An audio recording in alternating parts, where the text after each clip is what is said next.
I'm Ivy, 34 years old, and what I discovered in my bed that morning would expose the biggest corporate scandal our company had ever seen. The diamond earring glinting against my pillow wasn't mine. Mark had been acting strange lately, coming home late with excuses about client dinners, but this was different. As I picked up that earring, I recognized it immediately from yesterday's office party. What I didn't know yet was that this small piece of jewelry would unravel a web of betrayal involving my husband, my boss, and $2 million in embezzled funds. Before I continue with what happened next, I'd love to know where you're watching from today. If stories about uncovering the truth resonate with you, please hit that subscribe button and ring the notification bell, because what unfolded in that boardroom left everyone speechless, and you'll want to hear exactly how one woman's betrayal became her biggest mistake. My life looked perfect from the outside, and honestly, I thought it was. 8 years of marriage to Mark had given me everything I thought I wanted. We lived in this beautiful colonial house in Westchester County, the kind with white shutters and a wraparound porch that looked like something from a magazine. Mark worked as an investment banker at Goldman Sachs, and I had just been promoted to marketing director at Tech Vision Solutions, one of the fastest-growing tech firms in New York. The promotion had come 3 months after our new boss, Richard Sterling, joined the company. Richard was everything you'd expect from a Fortune 500 executive. Tall, distinguished, always wearing perfectly tailored suits that probably cost more than most people's monthly rent. He came from Microsoft with a reputation for turning struggling departments into profit machines. The board had brought him in specifically to oversee our upcoming merger with DataSync Industries, a deal that would make us the 3rd largest tech solutions provider on the East Coast. Richard's wife, Catherine, would occasionally visit the office, and she was impossible to ignore. Picture someone who looked like she stepped out of a fashion magazine every single day. Blonde hair that was always perfectly styled, designer clothes that hugged her yoga-toned figure, and jewelry that sparkled under the fluorescent office lights. She had this way of walking through our office like she owned the place, which seemed odd since she didn't work there. But Richard was the boss, so nobody questioned it. I remember the first time Catherine showed interest in me specifically. It was during a Friday afternoon champagne reception Richard had organised to celebrate closing a major client deal. She walked straight up to me, complimented my presentation from earlier that week, which was strange because it had been an internal meeting, and asked about my background in digital marketing. She seemed particularly interested when I mentioned I handled the financial reporting for our marketing budget. The office environment at Tech Vision was competitive but collaborative. We had 42 people in the corporate office split between sales, marketing, tech development, and operations. Jennifer, my closest friend at work, ran the sales analytics team. She sat 2 cubicles over from me, and we'd often grab lunch together at the overpriced salad place across the street.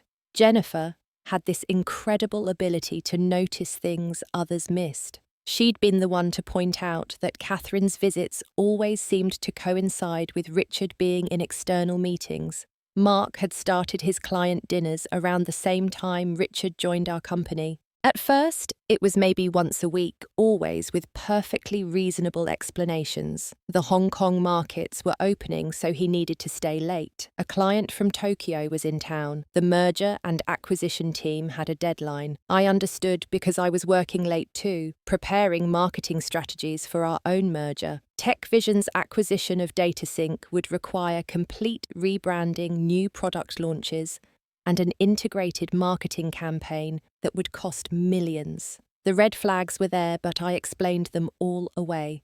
Mark bought new cologne, Tom Ford something or other that smelled like cedar and smoke. He said his colleague recommended it. He started going to the gym at 5 in the morning instead of after work like he used to. He said it helped him focus better during the day. He became protective of his phone, always placing it face down during dinner, taking calls in another room. He said the deals he was working on required extra confidentiality.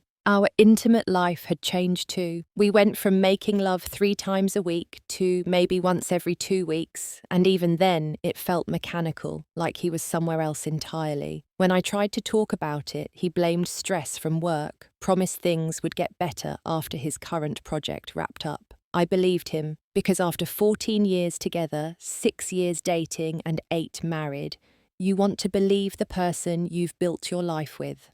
Meanwhile, at the office, preparations for the board meeting were consuming everyone's time. This wasn't just any quarterly review. This was the meeting where we'd present our integration plan for the DataSync acquisition. The board would decide whether to move forward with the $48 million deal. As marketing director, I was responsible for showing how we'd retain DataSync's existing customers while leveraging the combined company's capabilities to capture new market share. Jennifer and I spent countless evenings reviewing market research, competitor analysis, and financial projections. The marketing budget for the integration alone was $12 million spread across digital advertising, rebranding events, and public relations. I had signature authority for purchases up to $50,000, and Catherine seemed very interested in this fact during another one of her visits. She'd stopped by my office one Thursday afternoon when Richard was in Boston. She perched on the edge of my desk, her Louboutin heels swinging slightly as she asked about our vendor management process. How did we onboard new suppliers? What kind of documentation did we require? How often did finance audit our expenses? Her questions seemed innocent enough, framed as curiosity about corporate processes, since she was thinking about starting her own consulting firm. Looking back now, I should have wondered why the wife of our chief operations officer needed to understand our procurement procedures. But she was charming, complimentary, and had this way of making you feel like you were the most interesting person in the room. She mentioned she'd been a marketing consultant before marrying Richard, specialized in helping companies navigate digital transformations. It all seemed to make perfect sense at the time. The week before everything exploded, I noticed discrepancies in our marketing budget reports. Small amounts at first, 5,000 here, 8,000 there, all coded to vendor accounts I didn't recognize. When I asked our finance team about them, they said the invoices had my approval signature, but I knew I hadn't signed them. I started keeping copies of everything, storing them in a locked drawer in my desk, planning to investigate further after the board meeting. Trust is such a fragile thing. You build it over years through thousands of small moments, morning coffees shared in comfortable silence, inside jokes that nobody else understands, supporting each other through family dramas and work crises. You trust because the alternative, constantly questioning and doubting, is exhausting, but sometimes that exhaustion is exactly what you need to protect yourself from the people who smile while sharpening their knives behind your back. That Tuesday morning started like any other until I pulled back the covers to make the bed. The earring lay there against the white sheet like an accusation. A single diamond drop earring, the setting clearly expensive, probably platinum, with a stone that had to be at least 2 carats. The morning sunlight streaming through our bedroom window made it sparkle almost mockingly. My first thought was maybe it was mine. Maybe I'd forgotten about some earring I'd bought months ago.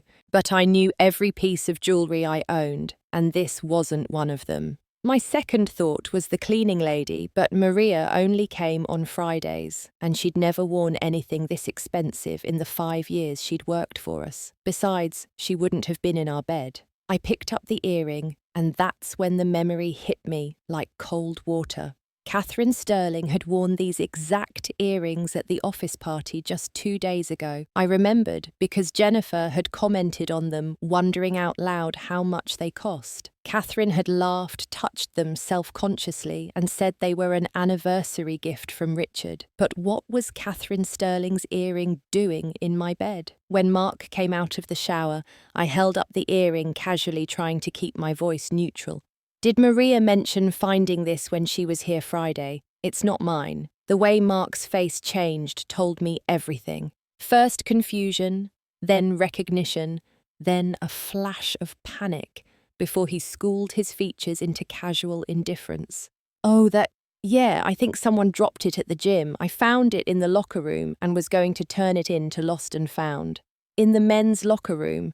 I kept my tone light, curious rather than accusatory. "Must have fallen out of someone's gym bag. You know how it is, people throw their stuff around." He wasn't meeting my eyes, focusing intently on buttoning his shirt. I nodded. Slipped the earring into my jewellery box and didn't push further. But my mind was racing. Mark's gym was downtown, nowhere near where the Sterlings lived. And why would he bring a found earring home instead of leaving it at the gym's front desk? More importantly, why was he lying to me? After Mark left for work, I called in sick to the office. Jennifer texted asking if I was okay, and I told her I had a stomach bug. Then I did something I never thought I'd do. I went through Mark's things. His credit card statements were filed neatly in his home office, and what I found made my stomach actually feel sick. The Ritz-Carlton charges stood out immediately. 3 separate occasions in the past 2 months, always on days when Mark had told me about client dinners. But the amounts were wrong for business dinners. These were room charges, presidential suite charges to be exact. $800 a night. I cross-referenced the dates with my calendar. Each one corresponded with days Catherine had visited our office, days when Richard had been travelling for business. The pattern was so obvious once I started looking for it that I wondered how I'd been so blind. Jennifer called me around lunch and I almost didn't answer, but something made me pick up. "You don't sound sick," she said immediately. "What's really going on?" I found myself telling her about the earring about the hotel charges. She was quiet for a moment, then said, "Ivy, I need to show you something. Can you come to the office tonight after everyone leaves?" That evening, Jennifer met me in the parking garage. The office was mostly empty except for a few developers working late in their corner of the building. We went to her desk and she pulled up the security system on her computer. As head of sales analytics, she had access to run reports on badge swipes and security footage. "I started noticing something weird about 3 weeks ago," she said, typing rapidly. Catherine's visitor badge was being used to enter the building at odd hours, times when Richard was definitely not here. She showed me the logs.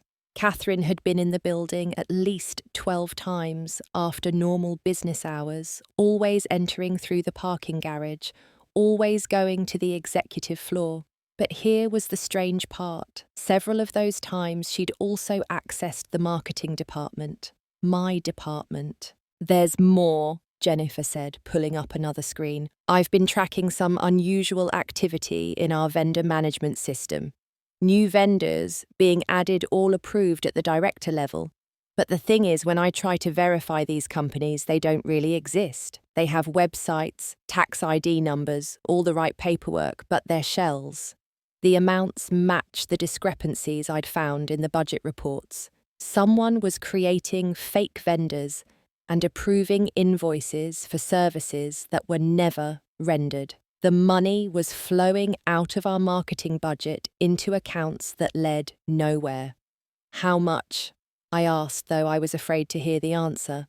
"So far, about 300,000. But Ivy, that's just from marketing. I haven't looked at other departments yet." We spent the next 3 hours going through everything Jennifer had collected. The pattern became clearer with each piece of evidence. Catherine wasn't just having an affair with my husband. She was using information from him and probably from others to systematically steal from the company. The fake vendors all had similar signatures on their contracts, signatures that looked like mine but weren't quite right. Jennifer pulled up footage from 2 nights ago, the evening after the office party. There was Catherine letting herself into my office at 11:43 p.m. The camera angle didn't show what she was doing at my desk, but she was there for exactly 18 minutes, long enough to access my computer if she had my password, which Mark knew, because we used the same one for our joint Netflix account. "We need to check my computer," I said, my hands shaking slightly. We went to my office and Jennifer worked her technical magic to show me the access logs. Someone had logged into my system that night, sent several emails to the fake vendors, approving invoices, then deleted them from my sent folder. But they were still in the system's back end waiting like little time bombs. "Ivy, this is bad," Jennifer said. "These emails make it look like you're the one embezzling. She's setting you up." I thought about the board meeting in 5 days, the financial review that would happen, the audit that would uncover these fake vendors, and all the evidence would point directly at me. "We need more proof," I said, my mind racing. "We need to find out how deep this goes." Jennifer nodded. "I know someone who might help. My cousin Danny is a private investigator. He specializes in corporate fraud cases." That night, I went home to an empty house. Mark had texted that he had another late meeting. I didn't bother responding. Instead, I sat at our kitchen table, staring at the earring I'd placed in a small plastic bag like evidence, because that's what it was now. Evidence of how stupid I'd been to trust the two people who were destroying my life from both sides. Danny turned out to be exactly what we needed. A former FBI agent who'd gone private. He had the skills and connections to dig deeper than Jennifer and I ever could. We met him at a diner in New Jersey, away from any chance encounters with anyone from work or Mark's firm. "Corporate espionage with a side of marital infidelity," Danny said after we'd explained everything. "This Catherine sounds like a professional. Let me run her information, see what comes up." What he found within 24 hours changed everything. Catherine Sterling wasn't Catherine Sterling. Her real name was Catherine Moldovan, and she had a history that Richard clearly knew nothing about. She'd been Catherine Williams in Chicago, where she'd worked at a pharmaceutical company that discovered $500,000 missing after she left. Catherine Chen in Dallas, where a tech startup went under after their CFO was caught in a scandal involving embezzled funds and falsified contracts. The CFO took the fall, but Catherine had been his executive assistant. "She's a chameleon," Danny explained, showing us the documentation. "She targets successful men, marries them or gets close to them, then uses their access to steal from their companies. She's smart about it too, always making sure someone else takes the blame." "But she's married to Richard," I said, still trying to process this information. "For now," Danny replied. "But I'm guessing she's planning her exit. These types usually do one big score, then disappear. And from what you're telling me about this merger, that board meeting would be the perfect time to maximize chaos." He was right. If the embezzlement came to light during the merger discussion, it would tank the deal. The stock would plummet. In the chaos, Catherine could disappear with whatever she'd already stolen, leaving me to take the fall. "There's something else," Danny said, sliding a folder across the table. "Your husband isn't her only target." The photos were crystal clear despite being taken from a distance. Catherine with James, our CFO, at a hotel bar, his hand on her thigh. Catherine with David Chen from the board at a restaurant, leaning across the table in a way that was definitely not professional. Catherine with Michael Torres, another board member, getting into his car late at night. "She's building a network," Jennifer said, understanding immediately. "Multiple access points, multiple fall guys if needed. But why would these men risk everything?" I asked, though I knew the answer. Catherine was beautiful, charming, and apparently very good at making powerful men feel special. Danny pulled out another set of documents. "Here's where it gets interesting. I tracked the shell companies your friend found. They all trace back to accounts in the Cayman Islands, but there's a pattern. The money doesn't stay there. It gets transferred to another account, and that account has been making some very specific purchases." He showed us real estate listings, properties in Costa Rica, Brazil, and Montenegro, all countries with no extradition treaties with the United States, all purchased in the last 4 months. Catherine was building her escape route. "We need to get into her computer," I said. "She must have records, something that shows the full scope of this." "That's breaking and entering," Danny warned. "Not if we have a key," Jennifer said slowly. Richard's assistant Kelly is my friend. She mentioned that Catherine sometimes uses Richard's office when he's travelling, says she's working on charity events for the company.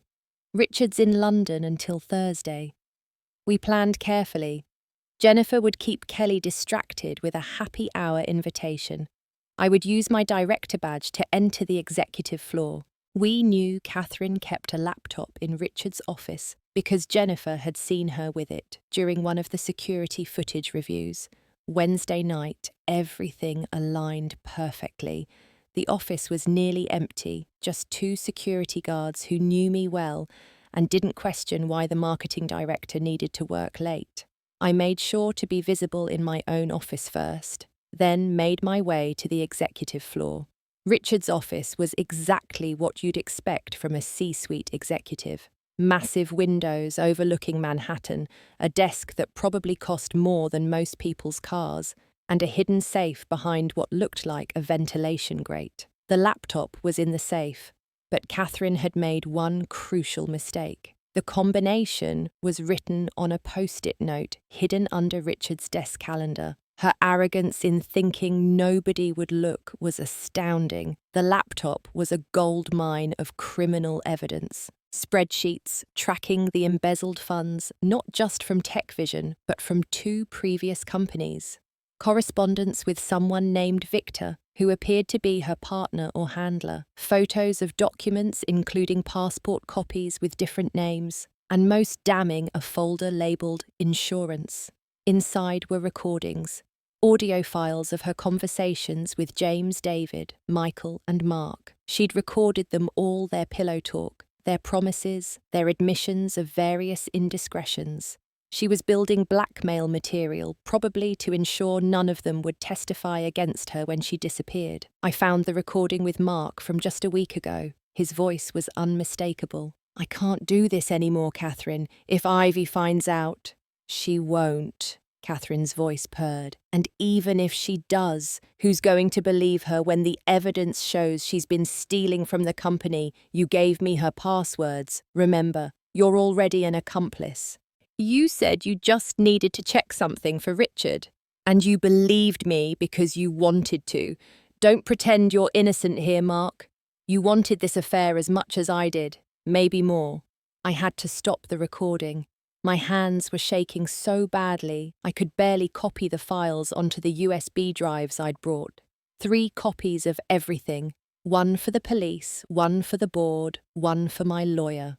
As I was leaving Richard's office, I noticed something else. Catherine's charity event folders were on his desk, and they were completely fake. The children's hospital she was supposedly organising a gala for didn't exist. The vendor contracts for the event were with the same shell companies siphoning money from marketing. She was using Richard's own signature to authorise payments for a fictional charity event that would never happen. The woman was stealing from her own husband while sleeping with mine. I got home at 2 in the morning. Mark was asleep in our bed, snoring softly like he didn't have a care in the world. I stood in the doorway, watching him, this man I'd loved for 14 years, who'd stood next to me at our wedding and promised to be faithful, who'd held me when my father died, who'd celebrated with me when I got my promotion. How could he have become this stranger who would betray me so completely I didn't sleep that night? Instead, I organised everything methodically. The evidence was overwhelming, but I needed to present it in a way that would be undeniable. The board meeting was in 2 days. Catherine didn't know that I knew. Mark didn't know that I knew. This was my only advantage, and I had to use it perfectly. The next morning, Thursday, I watched Mark get ready for work, like nothing had changed. He kissed me goodbye, told me he loved me, said he might be late again tonight. The lies came so easily to him now. After he left, I called my cousin Robert, who was a corporate attorney. "I need a divorce lawyer," I told him. "The best one you know, and I need them today." "Ivy, what's going on?" "I can't explain everything now, but by tomorrow afternoon you'll understand. Trust me, Robert, I need this lined up before tomorrow." He gave me 3 names. I called the first one Sandra Martinez, who'd handled the Johnson divorce. the one where the wife had gotten everything, including the husband's family business. She agreed to see me that afternoon. At work, I acted normally. I attended meetings, reviewed presentations for tomorrow's board meeting, smiled at everyone like my world wasn't imploding. Catherine visited again that afternoon, stopping by my office with her fake concern. "You look tired, Ivy. Is everything okay?" "Just preparing for tomorrow," I said, matching her fake smile with one of my own. "It's a big day for all of us." "Indeed it is," she said, and something in her eyes told me she thought her plan was working perfectly. "Richard's very impressed with your work. He told me you're one of the most valuable assets in the company." "Well, tomorrow we'll see just how valuable everyone really is," I replied. She left with a little wave, probably thinking about the beach house in Costa Rica she'd be buying with our company's money. What she didn't know was that Danny had already contacted the FBI's Financial Crimes Unit. They were very interested in Catherine Moldovan and her history of corporate theft. That evening was the hardest. Mark came home acting affectionate, suggesting we go out for dinner to our favourite Italian place. Sitting across from him at Giovanni's, watching him eat his pasta arrabbiata like everything was fine, I wanted to throw my wine in his face and scream at him. Instead, I smiled and talked about the board meeting, letting him think I was nervous about my presentation. "You'll do great," he said, reaching across the table to squeeze my hand. "You always do. That's why I fell in love with you. Your strength, your integrity."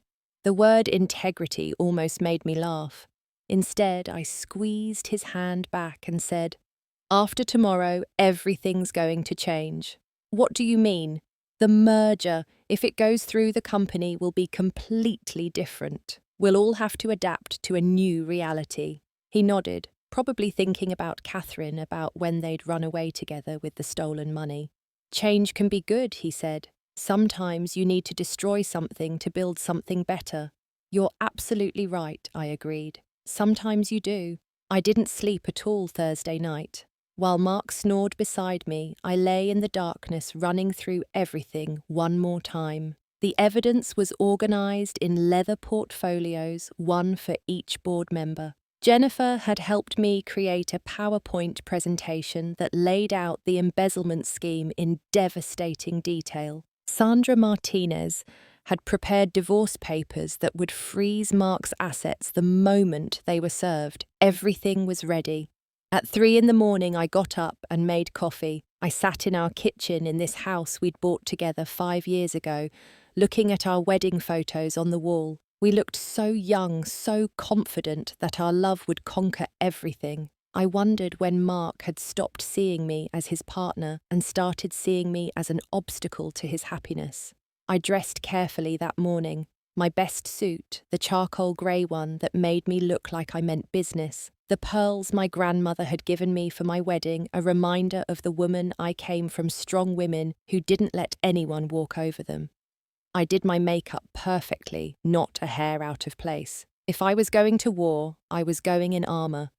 Mark barely looked at me as he rushed through breakfast. "Big client meeting this morning," he said, checking his phone constantly. "Might not make it to your board thing." "That's okay," I said calmly. "I'm sure you have more important things to do." He kissed me on the cheek, a perfunctory gesture, and left. I waited exactly 10 minutes, then called Jennifer. "Are you ready?" she asked. "As ready as I'll ever be. Danny's contact at the FBI said they'll be standing by. As soon as you present the evidence, they'll move in." I arrived at the office an hour before the board meeting. The portfolios were in my locked drawer, but I'd hidden backup copies in Jennifer's office and with building security. If Catherine or anyone else tried to stop me, the evidence would still come out. The boardroom was on the 20th floor, a massive space with floor-to-ceiling windows and a table that could seat 30. I arrived first, placing a portfolio at each of the 12 seats, where board members would sit. Each one was sealed with a sticker that said, "Confidential, do not open until instructed." Other employees started filtering in: the merger presentation team, the finance department legal counsel. Richard arrived with Catherine at his side. She was wearing a red dress that probably cost $5,000 diamonds dripping from her ears. The same style as the one I'd found in my bed, I noticed. She really did like those earrings. "Ivy," Richard greeted me warmly. "Ready for your presentation?" "More than ready," I assured him. The board members arrived one by one. Patricia Henley, the longest-serving member, a woman who'd built her career on identifying corporate fraud. David Chen, who, according to Danny's photos, had been intimate with Catherine just 3 nights ago. Michael Torres James, our CFO, and 8 others who held the company's future in their hands. The meeting began with standard business: quarterly reports, revenue projections, market analysis.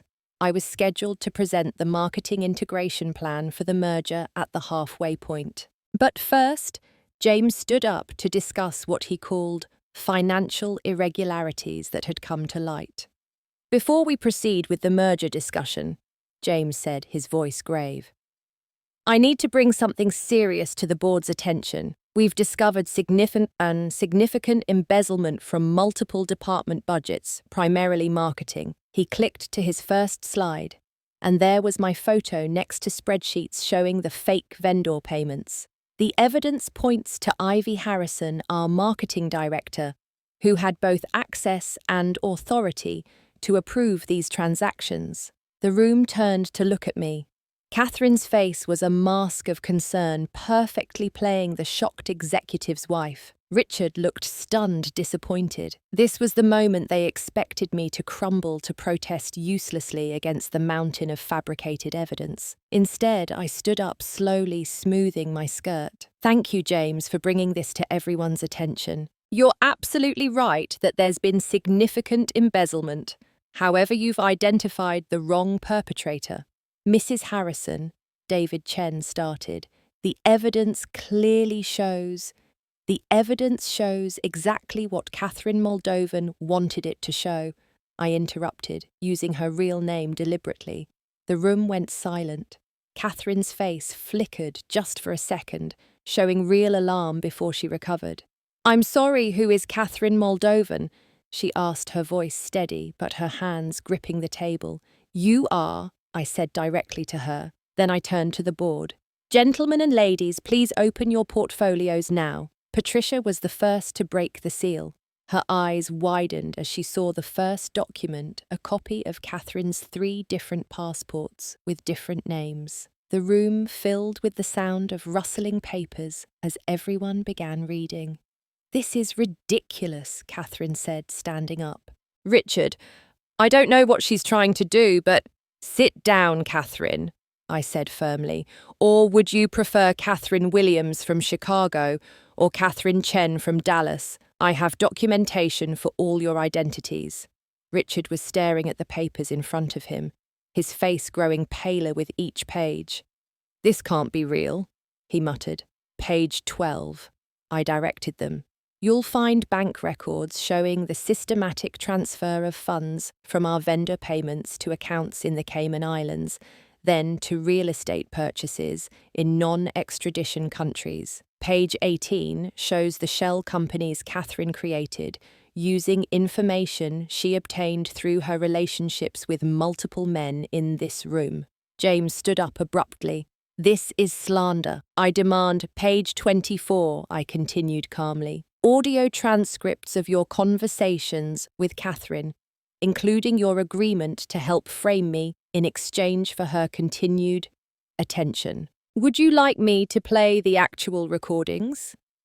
The colour drained from his face as he sank back into his chair. David and Michael were frantically flipping through their portfolios, finding similar evidence of their involvement. "But the real evidence," I said, clicking my presentation remote, "is on Catherine's own laptop. The screen filled with Catherine's spreadsheets, showing not just the embezzlement from TechVision, but from her 2 previous companies. $3 million in total over 5 years. Photos of her real estate purchases appeared next. then screenshots of her correspondence with someone named Victor discussing their retirement plan. Catherine tried to run. She actually made it to the door before building security stepped in front of it. Two men in dark suits, FBI badges visible on their belts. "Going somewhere, Mrs. Moldovan?" one of them asked. "I want a lawyer," she said, her composed mask finally cracking completely. "You'll have plenty of time to call one," the agent replied, producing handcuffs. Richard stood up slowly, his face a mix of rage and devastation. "How long?" he asked Catherine. "Was any of it real?" She looked at him with something almost like pity. "Oh, Richard, you were so easy, so desperate to believe someone like me could love someone like you. The board meetings, the merger information, the executive access, you gave it all to me willingly. You destroyed my life for money." His voice broke on the last word. "I destroyed nothing," Catherine said as the FBI agents cuffed her. "You men destroy yourselves. I just profit from the wreckage." As they led her out, she looked directly at me. "You were supposed to be the perfect patsy, naive little Ivy, trusting her husband, focused on her career. How did you figure it out?" I held up the plastic bag with her earring. "You got careless. You wanted me to know about the affair, to be devastated, distracted. But you didn't count on me being angry instead. Anger makes you dig deeper, Catherine. It makes you fight back." The FBI agents also arrested James, though David and Michael were left to face the board's wrath. Patricia Henley took charge of the meeting, her voice steel. "Gentlemen, I believe resignations are in order." Both men resigned on the spot rather than face prosecution for their roles in the scheme. Richard offered his resignation too, but Patricia convinced him to take a leave of absence instead. He was a victim too, after all, even if his judgment had been catastrophically poor. "Mrs. Harrison," Patricia turned to me, "the board owes you an apology and a debt of gratitude. Without your investigation, this could have cost us millions more, not to mention the merger." "I was just protecting myself," I said honestly, "and the company I've given 5 years of my life to. Nevertheless, your actions saved Tech Vision. We'll be discussing appropriate compensation for what you've uncovered and endured." The meeting adjourned in chaos. Reporters were already gathering in the lobby, somehow alerted to the FBI arrest. As I gathered my things, my phone buzzed with a text from Mark. "What have you done? This is all over the news. Catherine's been arrested. Call me now." I didn't call him. Instead, I met Jennifer in the parking garage, where a process server was waiting. "He's at his office," the server confirmed. 23rd floor, Goldman Sachs building. He'll be the one having a panic attack." As we drove away from Tech Vision, Jennifer asked, "How do you feel?" "Like I just performed surgery on my own life, without anesthesia," I said. "Everything hurts, but the cancer's been removed." Mark was served the divorce papers at 3:15 that afternoon, right in the middle of the Goldman Sachs trading floor. He called me 17 times in the next hour. I didn't answer once. Sandra Martinez handled everything, including the restraining order, when he showed up at my office demanding to talk. The news coverage was brutal but brief. Tech executive's wife exposed as serial embezzler made headlines for about a week. Catherine, or whatever her real name was facing federal charges for wire fraud, embezzlement, and identity theft. The FBI found even more than I had, including evidence of similar schemes dating back 12 years. 6 months have passed since that day in the boardroom, and my life looks nothing like it did before. The divorce was finalized 2 months ago. Mark tried to fight it at first, claiming he deserved half of everything. But when Sandra presented evidence of his affair and his role in providing Catherine with my passwords, he backed down quickly. I kept the house, my retirement accounts, and received a settlement that would let me start fresh if I wanted to. But I didn't want to run. Tech Vision was still my company, even more so now. The board promoted me to Chief Operating Officer Richard's former position. He'd relocated to the London office, unable to face the New York corporate scene after such a public humiliation. I heard from colleagues that he was doing better, had even started dating someone, a literature professor with no interest in corporate life.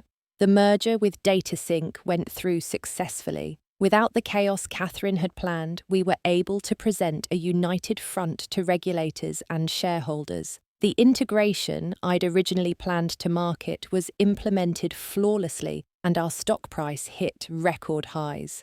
Jennifer was promoted to Vice President of Analytics, taking over much of James's responsibilities after his termination and subsequent guilty plea. She'd been instrumental in uncovering the fraud, and the board recognized that. We still had lunch at the overpriced salad place, but now we could actually afford it without wincing. Mark's life imploded more dramatically than mine ever could have. Goldman Sachs conducted their own investigation after the scandal broke. They found he'd been sharing confidential client information with Catherine, hoping to impress her with his insider knowledge. He was fired, lost his securities licenses, and last I heard was working at his brother's car dealership in New Jersey. The golden boy of Wall Street, reduced to selling used Hondas. Catherine, or rather Katya Melnikova, which turned out to be her real name, was sentenced to 12 years in federal prison. The FBI uncovered a total of $7 million in theft across multiple companies over 15 years. She'd been trained by the Russian mob, apparently sent to America specifically to target wealthy executives. Victor, her handler, was arrested, trying to flee the country. During the trial, which I attended every day, more victims came forward. Women like me whose husbands had been seduced, whose careers had been nearly destroyed. We formed a support group of sorts, meeting monthly, to share our experiences and healing journey. It turns out there's something powerful in knowing you're not alone, that being deceived doesn't make you stupid, just human. I learned that Catherine had targeted me specifically. She'd researched me thoroughly before approaching Mark at a conference he'd attended 6 months before she showed up at Tech Vision. She knew about my promotion, my access to company funds, my stable marriage that had perhaps grown a bit routine. She'd orchestrated everything, even Richard joining our company, though he'd never known he was being manipulated too. The earring hadn't been an accident or carelessness. It had been a calculated move to destabilize me emotionally right before the board meeting. She wanted me devastated by the affair, too broken to defend myself against the embezzlement charges. What she hadn't counted on was that betrayal could forge steel instead of shatter glass. I started therapy the week after everything happened. Dr. Amanda Chen, no relation to David, from the board, helped me process not just Mark's betrayal, but my own tendency to ignore red flags. We talked about trust, how to rebuild it, how to know when someone deserves it. I learned that trusting isn't weakness, but trusting blindly is dangerous. You have good instincts, Dr. Chen told me during one session. You noticed the earring didn't belong. You questioned the inconsistencies. You just need to learn to trust those instincts sooner. Dating hasn't been on my radar yet, though friends keep trying to set me up. Sandra Martinez, my divorce attorney, who's become a friend, introduced me to her brother Carlos, a chef who owns 3 restaurants. We've had coffee twice, and he makes me laugh, but I'm not ready for anything serious. Maybe I never will be. Or maybe one day I'll meet someone who proves that trust can be rebuilt with the right person. The house feels different now.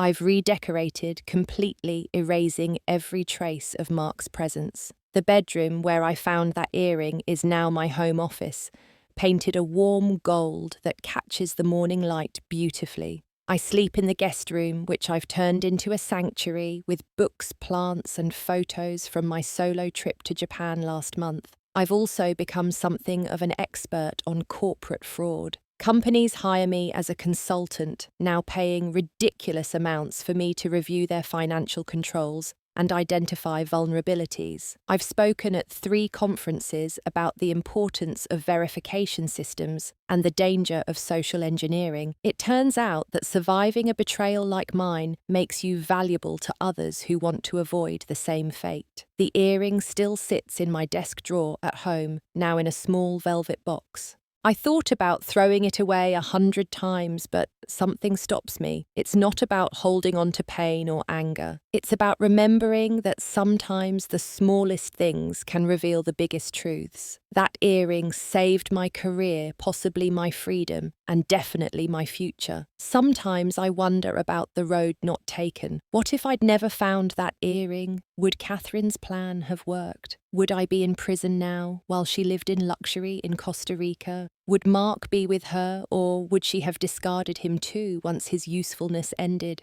These thoughts used to torment me, but now they're just intellectual exercises like pondering alternate universes. Patricia Henley from the board has become a mentor of sorts. We meet quarterly for dinner, and she's taught me about corporate politics, strategic thinking, and the importance of building alliances. You have CEO potential, she told me recently. Give it 5 more years and you could run any company you want.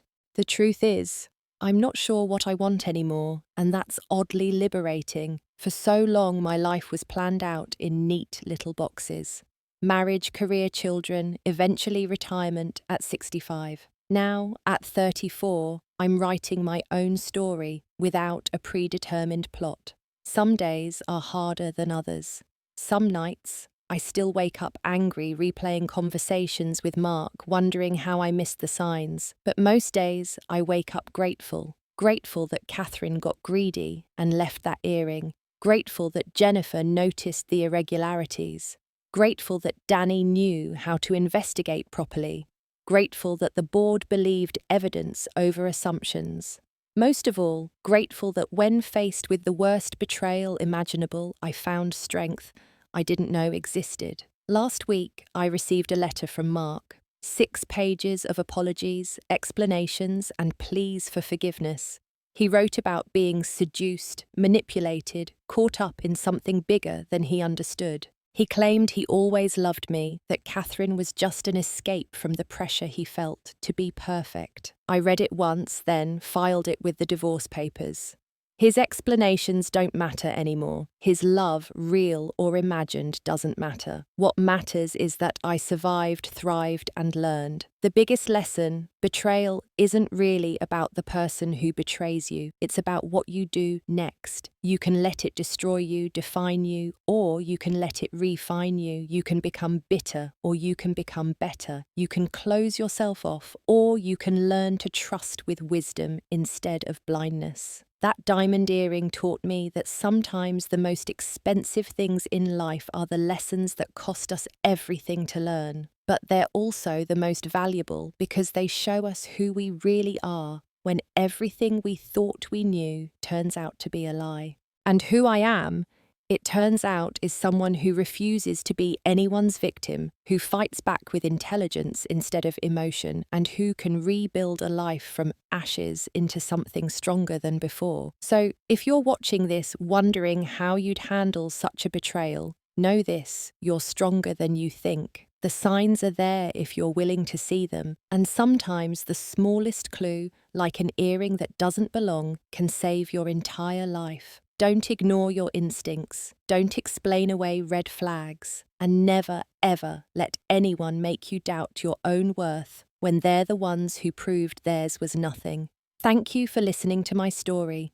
If it resonated with you, if you've faced your own betrayals and come out stronger, I'd love to hear about it in the comments below. Please like this video if it helped you, subscribe for more stories of survival and triumph, and share it with anyone who might need to hear that betrayal doesn't have to be the end of your story. It can be the beginning of a better one. Remember, you have more strength than you know, more value than others might see, and more future than your past might suggest. Until next time, stay strong, stay smart, and always trust your instincts.